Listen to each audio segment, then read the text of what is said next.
She was just a hard-working waitress, walking home after a long shift, tired and soaked from the rain. He was a stranger in a luxury car, stranded, helpless, and out of place in her neighborhood. What happened next would change everything, for both of them. The rain fell in soft sheets, wrapping the street in mist. Rachel tightened her coat, walking home from a late shift at Mel's diner. Soaked shoes, aching back, and hands smelling of coffee and grease. She dreaded her early shift at the hospital. Near the underpass, she spotted a black luxury car with hazards blinking and smoke rising. It didn't fit this part of town.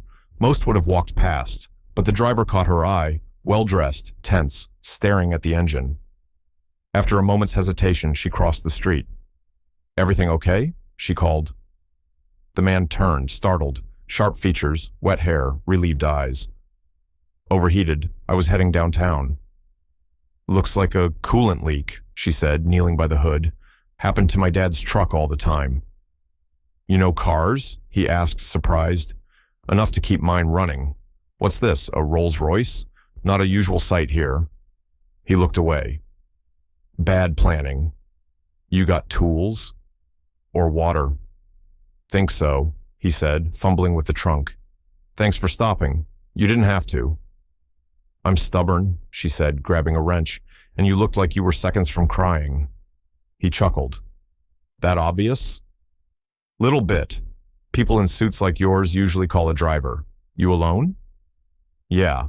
Rain intensified. She worked, shivering. "Ever changed a tire?" she teased. "I've watched someone once." He grinned. She smirked. "Yeah, figures." He leaned on the car, watching. "Why'd you stop?" he asked. "It's late, dark. I'm a stranger."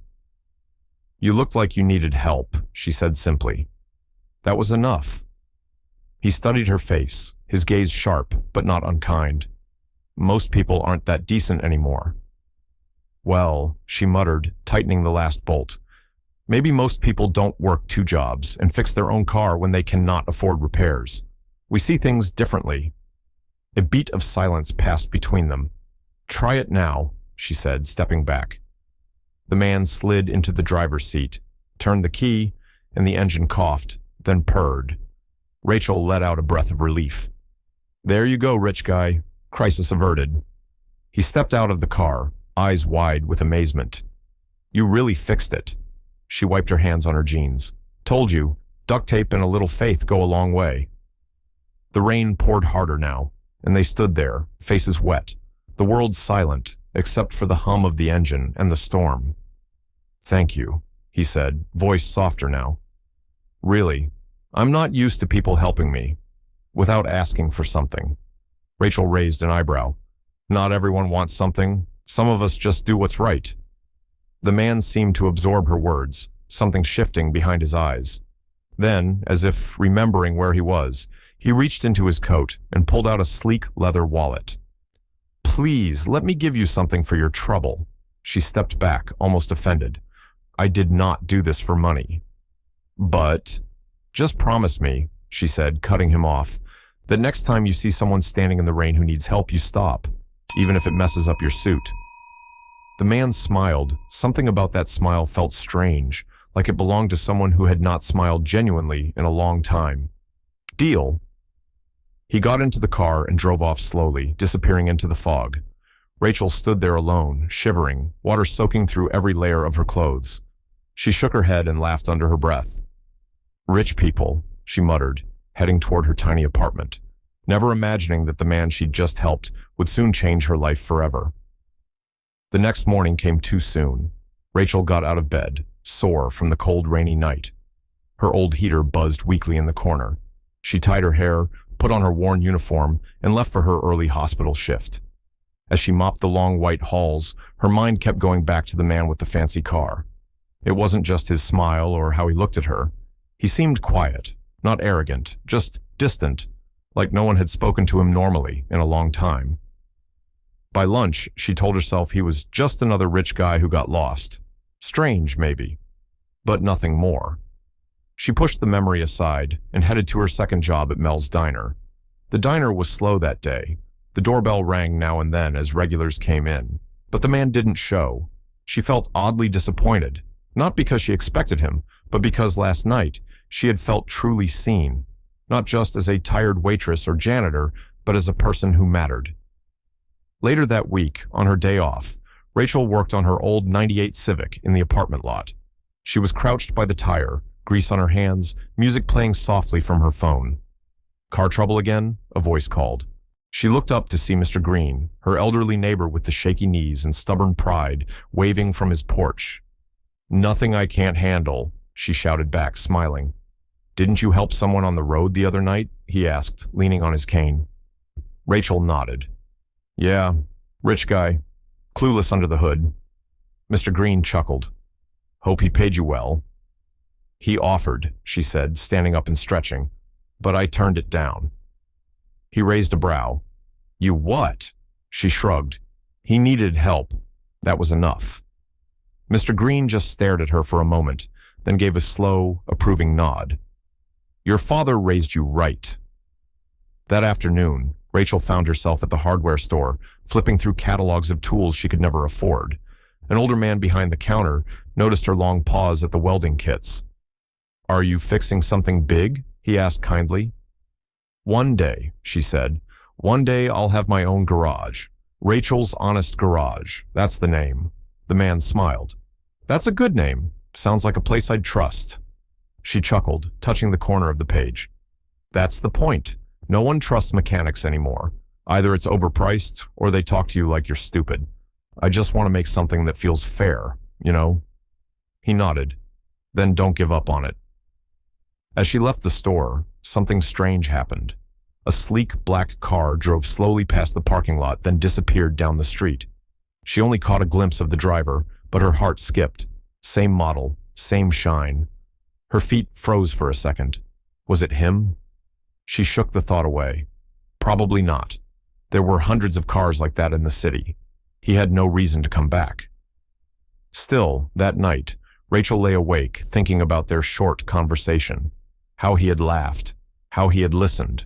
Not out of politeness, but like he genuinely cared. "You'd be surprised who struggles with the simplest things," he'd said. It kept echoing in her head. Those words, that tone. What had he meant? And why did it feel like there was so much more behind it? She turned over, trying to sleep, not knowing that soon, very soon, his full story would come crashing into hers. The week passed in a blur of long shifts, aching feet, and quick meals eaten standing up. Rachel barely thought about the man again, until Friday night. She was finishing up at Mel's, wiping down the counters, as the radio played quietly in the background. The cook, Jamal, was humming to a jazz track when the usual news break cut in. Rachel barely listened at first. Same old reports about rising prices, city council drama, and political nonsense. But then something caught her ear. Ethan Grant, the notoriously private tech billionaire, made a rare public appearance this evening at a charity event in Midtown. Her hand stopped mid-wipe. He was seen arriving in his custom midnight black Rolls-Royce Phantom, a model worth over $600,000. Rachel slowly turned toward the radio. Though Grant rarely grants interviews, sources say he was uncharacteristically warm tonight, sharing a brief comment about unexpected kindness from strangers. Her stomach flipped. Rolls-Royce, midnight black, unexpected kindness? She hurried to the small TV behind the counter, fumbling with the dial until the news channel flickered into view. The image was shaky, but clear enough. There he was, clean suit, slick hair, same calm eyes, the man from the road, the billionaire. Rachel's mouth dropped open. "No way." Jamal peeked from the kitchen. "You good?" She just stared at the screen. Ethan Grant, founder of Hexanet, the trillion-dollar company behind half the smart devices in the country. He was known for being cold, unreachable. Rumor had it he rarely spoke to anyone face to face. A genius, some said, a ghost, others jokes. And she had talked to him, laughed with him, taught him how to check a radiator hose with a screwdriver. Rachel felt dizzy. She remembered him standing there, soaked, helpless, and unexpectedly quiet. He had not dropped any hints, had not flashed money or demanded anything, just let her help. She sat down slowly on a stool. Her legs felt numb, Back then, she thought she had just helped some guy. Now, she realized, she had helped one of the most powerful men in the country. Not for money, not for fame, just because someone needed help. It was surreal. She tried to shake it off, but the thought kept her awake that night. She stared at the ceiling of her tiny room, questions bouncing around in her head like marbles in a jar. Why was he out there, alone? Why had he not told her who he was? And why, of all people, did he look like he needed saving? The next day was unusually quiet. Rachel found herself jumping at every car sound, every knock at the diner door. But nothing happened. Sunday passed the same way. By Monday, she had almost convinced herself it was over, that their worlds had crossed for a moment and would never meet again. Until 6:03 p.m., she had just gotten home, kicked off her shoes, and was reheating a bowl of soup when she heard it. Engines. Multiple. She looked out her apartment window and froze. 3 sleek black cars idled outside her building, their tinted windows hiding whoever, or whatever, was inside. Her phone buzzed. Unknown number. She answered, heart pounding. "Miss Rachel Evans?" a calm male voice said. Yes." "There is a delivery for you. We are outside. May we come up?" "Delivery?" She opened the door and peeked down the hall. Sure enough, a tall man in a black suit stood at the bottom of the stairs, holding a leather folder. She hesitated, heart racing. Okay." 2 minutes later, he stepped inside her small apartment. He looked like he belonged in a courtroom, not on her old living room carpet. He extended the folder toward her. "This is from Mr. Grant. He asked that you read it in private." She blinked. "Ethan Grant?" "Yes, ma'am." He bowed slightly and left without another word. Rachel sat down slowly on the couch, folder in her lap. Her hands trembled. She opened it. Inside was a typed letter, folded neatly. She began to read. "Rachel, you probably guessed who I was by now. I am not proud that I kept it from you, but that night I needed help. Not as a CEO or public figure, but just a man who had no idea what he was doing. You treated me like a human being. You did not care about my car, my name, or my money. You just helped. I will never forget that. You said you had a dream. I believe dreams deserve a chance. Enclosed, you'll find the deed to a building, fully renovated and paid for, in your name. It is already being converted into a repair shop. The sign out front will say, Rachel's Honest Garage. I hope you still like that name. People like you keep the world running. This is my way of saying thank you. Use it well. Trust your instincts. Build something beautiful." Ethan Rachel's hands covered her mouth. Her eyes blurred with tears. She could barely breathe. She looked inside the folder again. Along with the letter, there were official papers. A deed, business registration documents, all clean, all real. He did it. He really did it. He gave her everything she had dreamed of, with no strings attached. Her hands trembled as she read the letter again. Then, like a dam breaking, the tears came, great heaving sobs she couldn't control. At that moment, for the first time in a long time, she let herself cry, not from pain or exhaustion, but from overwhelming gratitude. She had just changed a stranger's night, and that stranger had changed her life. The days that followed felt like a dream, stitched into reality. Rachel stood in front of a building she had walked by 100 times, but never thought would be hers. The old brick structure at the edge of Maple and Ninth had been an abandoned tire shop for years, run down, covered in graffiti, windows boarded up. But now it gleamed. Fresh paint in a deep steel blue wrapped the outside. New windows reflected the sunlight. A bold silver sign hung over the door, clean and proud, Rachel's Honest Garage. She could not move. Her keys, yes, her keys, were still clutched tight in her hand. A golden ribbon was taped across the entrance. A few neighbors gathered nearby, watching quietly, unsure if they should approach or just take photos from a distance. Inside, the shop smelled like new rubber and polished metal. Lifts gleamed, tool cabinets lined the walls. A small office space sat tucked in the corner, with a tiny coffee machine and an old leather chair. On the desk was a framed letter, the original, the one from Ethan. She had decided it would always stay there. Her phone buzzed, Girl, I just saw it. That's your name on that sign. It was Jasmine, one of her co-workers from the diner. Rachel laughed through a tight throat. I still don't believe it. You better believe it. I'm quitting this place if you hire me. She smiled, even as tears filled her eyes again. Outside, a crowd started to grow. Neighbors, curious onlookers, even a local reporter. But Ethan Grant was nowhere in sight. No ribbon-cutting ceremony, no media stunt. He had done it all without ever stepping into the spotlight. It made Rachel admire him even more. 2 weeks later, the shop was up and running. She had posted a simple flyer on community boards and local job sites. Now hiring. No experience needed. Just a heart. The first to walk in was Maria, a mother of 3 with 0 mechanical experience, but steady hands and a mind like a sponge. Then came Trey, a high school dropout with more talent under the hood than most certified mechanics. Rachel trained them herself. Every week, new faces arrive. She taught them what her father had taught her, how to listen to an engine like it was telling a story. How to be honest, even when it costs. How to respect the customer and the machine equally. Business grew fast, not just because of the miracle story behind it, but because people trusted her.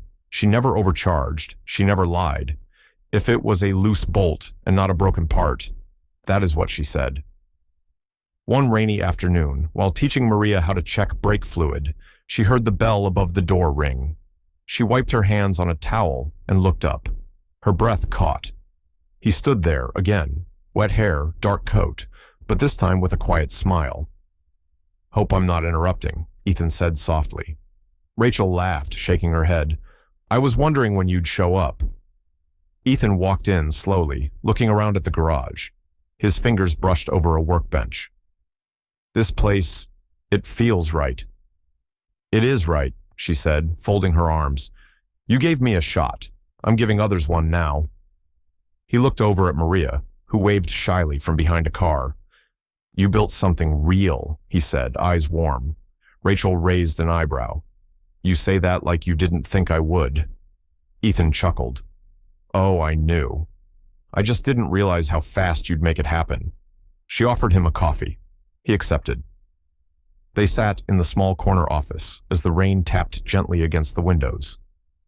Why did you do it? She asked after a long pause. He looked out the window. Because people like you. Remind people like me what matters. He paused, then added, all my life, I've solved problems with money. But that night, you solved mine with something money can't buy. Rachel stared at him. You looked lost. I was, he said, voice barely above a whisper. Silence settled between them, comfortable, honest. He stood up, looked around one more time and smiled. Keep it going. This matters more than any product I've ever launched. Rachel nodded. I will. As he stepped out the door, Rachel called after him. Ethan? He turned back. Thank you for the shop, for believing in me. He tipped an invisible hat and walked into the rain. Rachel stood at the door, then stepped inside. Engines waited. Lives waited. And Rachel, despite every tired step, was ready. The garage buzzed with life. A full year had passed, but Rachel remembered that night like yesterday. The rain, the headlights, and the tired man in the smoking luxury car who changed everything. Now, Rachel's honest garage wasn't just a business. It was a movement. She stood at the bay door with a clipboard, watching Trey guide a customer. He had grown sharp and steady. Nearby, Maria handled the register, baby on her hip, grease on her cheek, smiling. This wasn't just a workplace, it was home. Her phone rang. Ma, she said. Channel 5, her mother replied. Turn it on. In the break room, the TV showed Ethan Grant cutting a ribbon at a tech lab. Then the reporter added, one of Mr. Grant's most unexpected investments has transformed a local neighborhood. Footage of the garage played. Rachel sat down, stunned. It showed open bay doors, workers, kids from the Saturday program, Trey high-fiving a customer, Maria laughing, the neighborhood pastor giving his blessing. Then, her. Caught on camera, she said, it ain't about fixing cars. It's about fixing chances. Her heart pounded. That line had come out naturally. But now she knew why it mattered, because it was true. Outside, two high school teens pulled up on bikes. One waved a job form. "Miss Rachel, got time to talk?" She smiled. "Always." She gave them gloves, showed them an oil filter. They watched, eager, not just for a job, but a place to belong. That night, Rachel sat alone in her office. Jazz played softly. A photo of her and Ethan sat on the desk. She hadn't seen him in weeks. He never stayed long, just small visits, sometimes with coffee, once with tools, but always watching, quietly supporting. She opened a drawer and pulled out his first letter, the one that came with the shop deed. "People like you keep the world running. Never stop. Your kindness changed everything." She pressed the letter to her chest, then set it down. Outside, the sign glowed. Rachel's Honest Garage. A beat-up sedan pulled in. Headlights flickered. Smoke hissed. Rachel smiled, wiped her hands on a towel, and walked out into the rain. "Hey," she said, "pop the hood. Let's take a look." And as she leaned in, helping one more stranger, the world kept turning, and kindness kept echoing. In the end, it was never about fixing a car. It was about fixing lives. Rachel's one selfless decision led to an unexpected bond, a life-changing gift, and a future filled with hope for an entire community. Her story proved that sometimes the smallest act of kindness ripples further than we ever imagine. Sometimes one small act of kindness is all it takes to light up 1,000 more. If this touched your heart, share it with someone who needs a little reminder that goodness still exists.